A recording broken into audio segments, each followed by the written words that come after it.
कि महाराष्ट्र में महायुति और महाविकास अघाड़ी दोनों ही गठबंधन के सामने बागी उम्मीदवारों की चुनौती रही। दोनों ही गठबंधन से बागी उम्मीदवारों ने भी पर्चा दाखिल कर दिया था। आज जब नाम वापसी की तारीख आई तब बागियों को मनाने के लिए दिग्गजों को लंबी कसरत करनी पड़ी।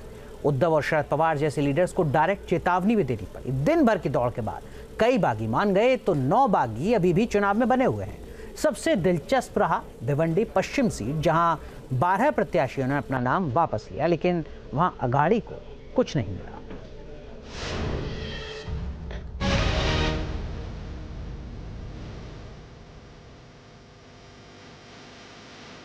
महाराष्ट्र के चुनावी अखाड़े में बागी उम्मीदवारों ने दोनों ही गठबंधन का ब्लड प्रेशर बढ़ा रखा था। टिकट न मिलने की सूरत में एक ही गठबंधन के दो उम्मीदवारों के उतरने से गठबंधन का गणित भी फंस गया था। निर्दलीय चुनाव लड़ने से मामला फंसा हुआ था। महायुति वर्सेस एमबीए, कितने बागी पीछे हटे? त्यातल्या 90-95% लोकांनी आपले फॉर्म्स परत घेतलेले आहेत। 2-3% लोक अजूनही राहिलेले आहेत। त्या संदर्भात आम्ही महायुती म्हणून निर्णय करू आणि कुठल्याही पक्षाचा उमेदवार असला तरी तीनही पक्ष महायुतीच्याच मागे उभे राहतील। बीजेपी में उन बागी नेताओं का स्टैंड देखिए जिन्होंने महायुति उम्मीदवार के सामने नामांकन किया था। दिवाली में बीजेपी के बागी गोपाल शेट्टी नाम वापस। लातूर में बीजेपी नेता विश्वजीत गायकवाड़ नाम वापस। बुल्ढाना में बीजेपी नेता विजयराज शिंदे नाम वापस। नागपुर सेंट्रल से बीजेपी नेता किशोर समुद्रे नाम वापस। सांगली से शिवाजी उर्फ पप्पू डोंगरे ने नाम वापस लिया। इसी तरह पालघर से अमित घोड़ा ने अपना नाम वापस ले लिया है। मतभेद कभी था ही नहीं।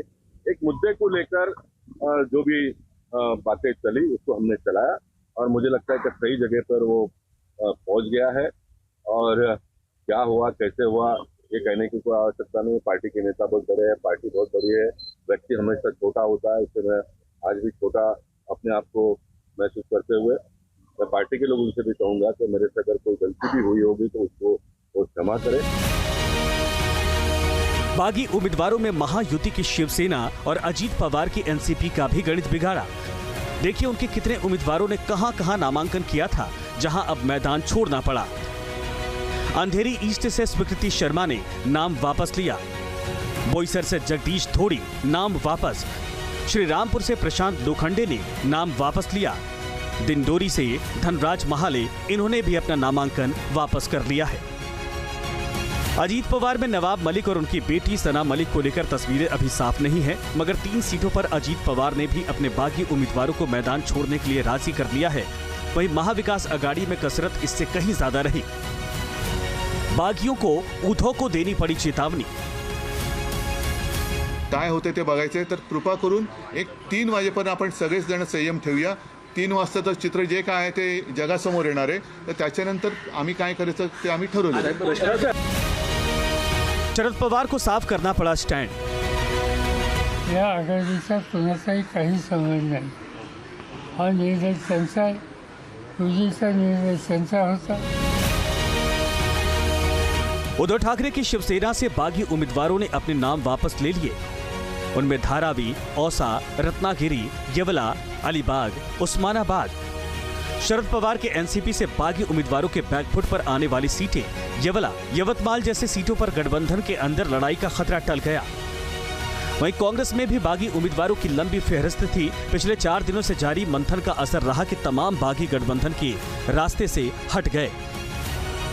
इसमें अकोला, शहादा तलोदा, नागपुर ईस्ट, नंदुरबार, भायखला, नासिक, तुलजापुर, मीरठ जैसी सीटों पर बागी मान गए हैं। लेकिन अभी भी 6 से ज्यादा सीटों पर बागी उम्मीदवार तय समय तक पत्ते नहीं खोल पाए।